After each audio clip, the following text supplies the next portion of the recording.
Good morning बच्चों। हाँ, तो हमारी प्रश्नावली चल रही थी प्रतिलोम समानुपात।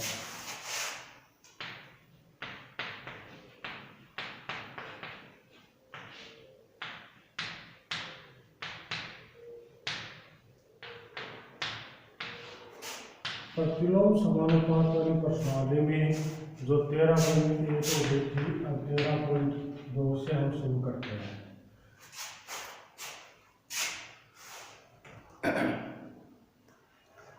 इसमें यह पूछा कि किस कार्य में लगे व्यक्तियों की संख्या और उस कार्य को पूरा करने में लगा समय को प्रतिकूल अनुपात में, ये पूछा है कि कौन से अनुपात में है कौन से नहीं है। तो ये तो आप कर सकते हो, यानी जो अनुपात में इनमें करते हैं। एक चीज़ का ख्याल रखना है कि एक तो समान राशि होनी चाहिए, जैसे कि कोई सवाल आता है कोई रुपए में है तो वो चीज़ रुपए में होनी चाहिए, किलोमीटर में है तो किलोमीटर में होनी चाहिए, मीटर में है तो मीटर में होनी चाहिए, यानी एक तो समान अनुपात में हो। एक अब देखो यहाँ पर जो पहला प्रश्न पूछ लिया, व्यक्तियों की संख्या और उस कार्य को पूरा करने में लगा समय, यानी इसको हम अनुपात में रख सकते हैं कि वही व्यक्ति उसी कार्य को कर रहे हैं। अब मान लो कि आपको ये पूछ लेते, ये बात आ जाती कि व्यक्तियों की संख्या और वहाँ वेस्टेज में गया पानी का वे, वो अलग चीज़ हो गई, यानी उससे रिलेटेड ही नहीं है। तो एक दूसरे से अगर कोई पूरक संबंध रखती है, कोई संबंध है, उस स्थिति में उसको क्या रख सकते हैं, अनुपात में हम उसको रख सकते हैं। जैसे अगला है, एक समान चाल में किसी यात्रा में लिया गया समय और तय दूरी, इसको भी अनुपात में रख सकते हैं। खेती की गई भूमि का क्षेत्रफल और काटी गई फसल, ये अलग चीजें हैं। एक निश्चित यात्रा में लिया गया समय और वाहन की चाल, ये गलत। किसी देश की जनसंख्या के और प्रति व्यक्ति भूमि का क्षेत्रफल, जनसंख्या और भूमि का क्षेत्रफल, ये अनुपात में आ सकता है। तो ये सारी चीजें अनुपात से संबंधित है। अब देखो सवाल, देखो यहाँ पर एक टेलीविजन गेम शो में 1 लाख रुपए की पुरस्कार राशि विजेता में समान रूप से वितरित की जानी है, जिससे सारणी को पूरा किया गया है, इसको पूरा करना है, यानी समान राशि में बांटना है। विजेता की संख्या, विजेता की संख्या और राशि,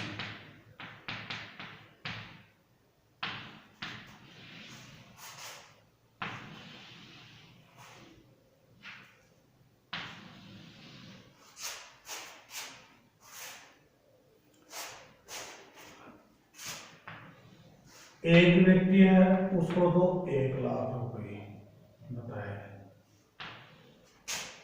2 व्यक्ति हैं तो ये समझो कि 50, 2 का भाग दे देते हैं, 50,000 रुपये जाते हैं। अगर अब इसमें 4 बता रहा है, 4, 5, 8, 10, 20, 4, 5, 8, 10, 20, ये भी है। अब एक व्यक्ति के 1 लाख आते हैं, 2 व्यक्ति हो जाते हैं, तो 50,000 रुपये समान का मतलब बराबर भागों में उसको बांटे। अगर 4 व्यक्ति हैं तो 1 लाख बटा 4, यानी 25,000। 5 व्यक्ति हैं तो 5 का भाग देते हैं 20,000। 8 व्यक्ति हैं तो 1 लाख बटा 8, तो 12,500 रुपये, 12,500। 10 व्यक्ति हैं तो 10 का भाग देंगे 1 लाख में, तो 10,000। 20 व्यक्ति हैं तो इसका भाग देंगे तो क्या देंगे, 5,000। यानी समान भागों में इसको बांटना है।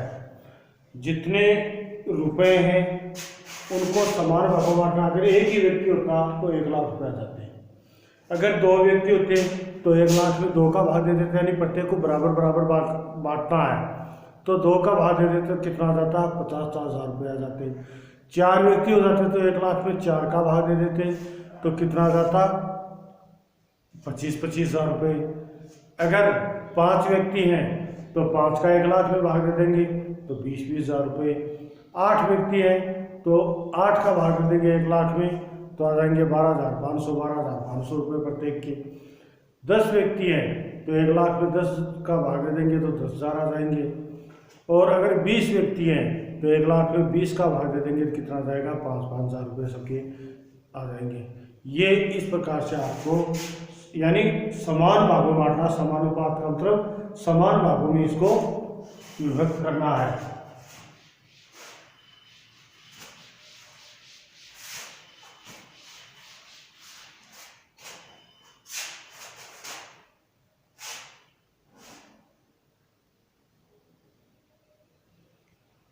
अब ये है रहमान तीलियों व डंडियों का प्रयोग करते हुए एक पहिया बनाया।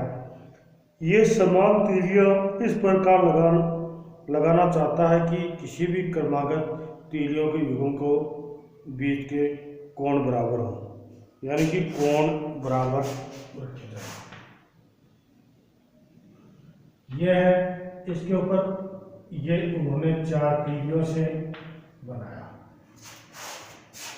तो प्रत्येक कोण बराबर यानी 360 बट्टा तीलियां कितनी बनाई, 1 2 3 4, 4 का भाग दे प्रत्येक कोण कितने का आ गया, 90 डिग्री का।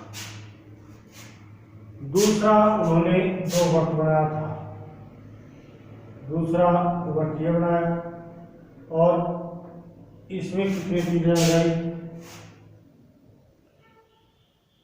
6 तीलियां लगाई।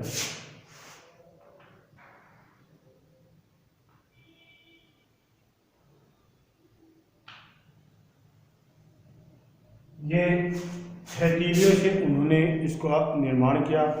6 तीलियों से निर्माण किया तो प्रत्येक कोण यहाँ पर 90 डिग्री का कब आया, 360, यानी एक बिंदु के चारों ओर जो कोण बनते हैं वो कितना डिग्री का होता है, 360 डिग्री का होता है। तो 360 में यहाँ पर तीलियां कितनी होगी, 1 2 3 4 5 6, 6 तीलियां होंगी तो 360 बट्टा 6 यानी प्रत्येक कोण बराबर तो कितने का आ जाएगा, 60 डिग्री का। कितने का आ जाएगा, 60 डिग्री का आ जाएगा। अगला है उसमें इन्होंने अगला एक जो वक्र बनाया है, इस वक्र में इन्होंने 8 तीलियां लगाई है।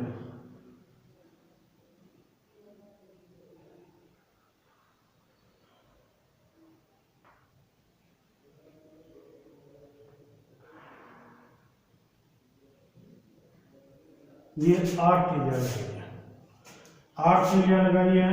ये इसका केंद्र है। अब केंद्र पर प्रत्येक कोण कितने कितने डिग्री का बनेगा, टोटल प्रत्येक कोण बराबर प्रत्येक कोण बराबर 360 बट्टे तीलियां कितनी होगी, 8, 8 का भाग दे दो, 8 का भाग देते हैं कितना आ जाएगा, 4 5 45। प्रत्येक कोण कितने का हो जाएगा, 45 डिग्री का हो जाएगा। पहले 4 तीलियां थी तो 360 में 4 का भाग दे लिया, फिर 6 तीलियां थी तो 360 में प्रत्येक कोण ज्ञात करने के लिए क्या कर देंगे, 360 बटा 6 तो बराबर 60 डिग्री का कोण आ जाता है। और अगर 8 तीलियां हैं तो 360 में 8 का भाग देते हैं। इसी प्रकार से मान लो 10 तीलियां होती तो 10 का भाग दे देते। जितनी तीलियों की संख्या बढ़ जाएगी उतना ही हम क्या कर देंगे, उसमें भाग देते चले जाएंगे। ये भाग देना प्रत्येक बार 360 में, क्योंकि केंद्र के चारों जो कोण बनता है वो कितने डिग्री का बनता है, 360 डिग्री का ही कोण बनता है। अब इसी प्रकार मान लो अगर 10 तीलियां हैं, 10 तीलियां हैं तो प्रत्येक कोण कितने का होगा, प्रत्येक कोण बराबर 360 बटे 10 बराबर कितना आ जाएगा, 36 डिग्री। कितने का जाएगा, 36 डिग्री का। अगर 12 तीलियां हैं तो प्रत्येक कोण बराबर 360 बटे 12, 12 का भाग दिया, 12 का 36, 30। समझ आ गई बात? यानी कि जितने डिग्री का आपको जितनी तीलियां दी हैं उसका क्या कर देंगे, 360 में भाग देंगे। चाहे यहाँ पर 24 तीलियां पूछ ले, 20 तीलियां पूछ ले, जितनी भी पूछ ले, कोई दिक्कत नहीं होनी चाहिए। क्या कर लेंगे, उस संख्या का उसमें भाग दे देंगे। क्यों, किस में देना है, देना 360 में ही हर बार। अब इसमें प्रश्न पूछा है, क्या तीलियों की संख्या और क्रमगत तीलियों कि किसी युग्म के बीच का कोण प्रतिलोम समानुपात में है। यानी कि ये प्रतिलोम समानुपात में है। क्या, जिस प्रकार से संख्या 4, 6, 8, 10, 12 यानी एक छोड़ के एक दिया है और कोण आ रहा है, पहले 90 का आया, फिर कितने का आया, 60 का आया, फिर 45 का आया, फिर 30 का आया, नहीं बीच में 36 का आया, फिर 30 का आया। देखो अब ये 30 डिग्री घटा 2 पर, ये 15 डिग्री घटा, ये 9 डिग्री घटा, ये 6 डिग्री घटा। यानी समान अनुपात में नहीं है। कौन से अनुपात में है, प्रतिलोम अनुपात में। यानी कि सब संख्या क्या होती है, ये तो फिर 4, 6, 8, 10, 12 इसमें था, ये अनुपात में उसी अनुपात में आता है कि ये हो गया 90/4 अनुपात 60/6। इसको काटते हैं तो ये क्या आता है, 15। इसको काटते हैं कितना आता है, 10। अगले को निकाल के देखते हैं तो 30 ये 45/8 ये पॉइंटों में चला जाएगा। तो ये बराबर अनुपात में नहीं आते हैं।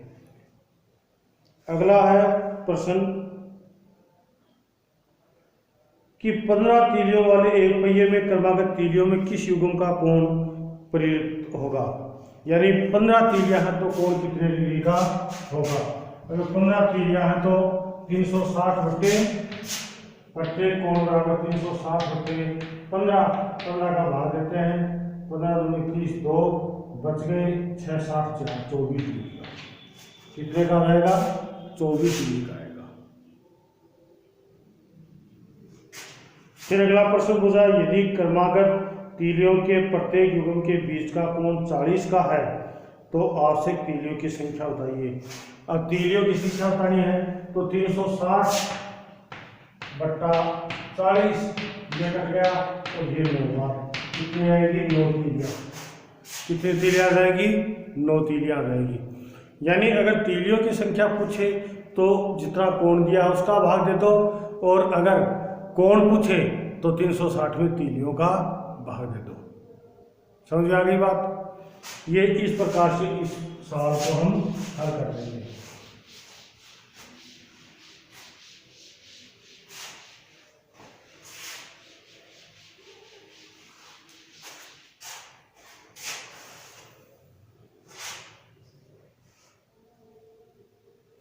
अगला सवाल है, यदि किसी डिब्बे की मिठाई में 24 बच्चों में बांटा जाए, प्रत्येक बच्चे को 5 मिठाई मिलती है, यदि बच्चों की संख्या में 4 कमी हो जाए तो प्रत्येक बच्चे को कितनी मिठाई मिलेगी।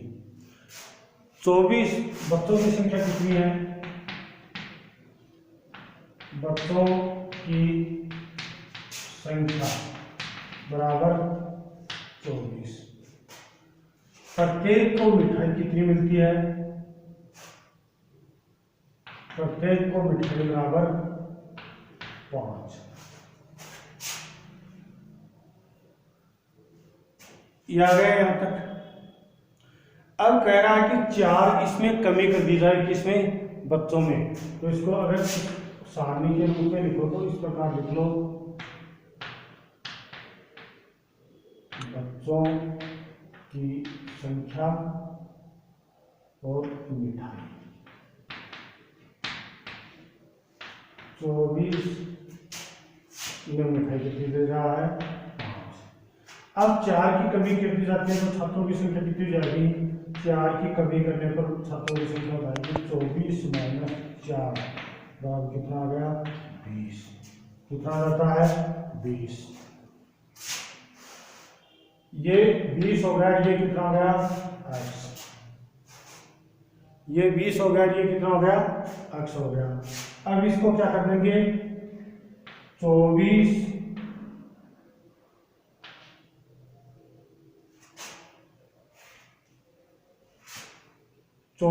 बट्टा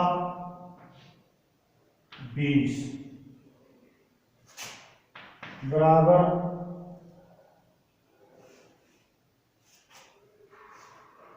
24 x बट्टा 5।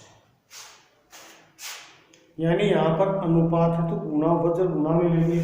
अब गुणा किया तो 20x बराबर 24 गुणा 5, x बराबर 24 गुणा 5, 24 120 बट्टा 20, x बराबर कितना आ जाएगा 6। प्रत्येक बच्चे को कितनी मिठाई खिलाई जाएगी 6 खिलाई जाएगी। यानी यहाँ पर इनको आपस में गुणा करना है। पहले इसको भाग दे रहे थे, पहले इसको क्या कर रहे थे भाग में ले रहे थे, यहाँ पे इसको क्या लेंगे गुणा में लेंगे आपस में।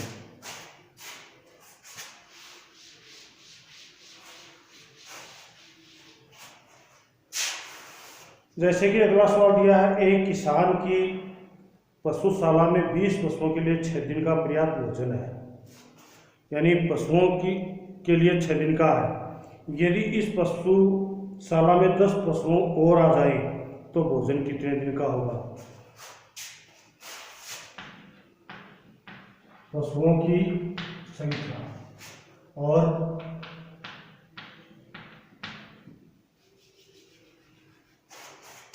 पशुओं की संख्या और दिनों की संख्या।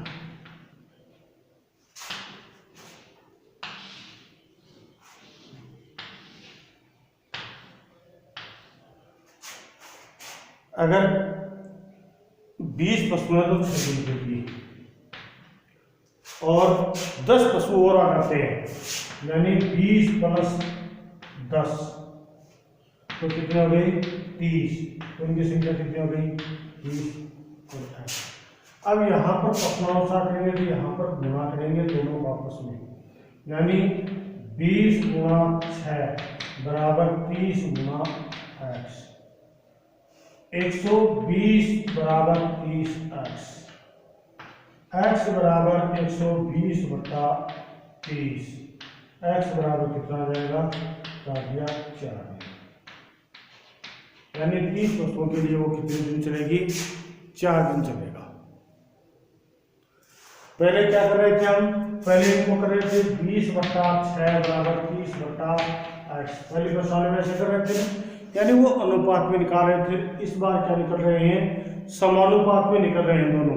किस में निकल रहे हैं समानुपात में निकल रहे हैं दोनों।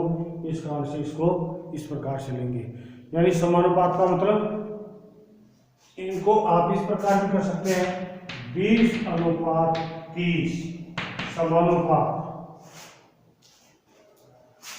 x/6। बाहरी पदों का गुणनफल और भीतरी पदों का गुणनफल, यानी इसको किस पे लेते हैं हम समानुपात में निकाल रहे हैं। किस पे निकाल रहे हैं समानुपात में, इसको निकाल के हल कर रहे हैं। तो इस प्रकार से यह सवाल हम हल करते हैं।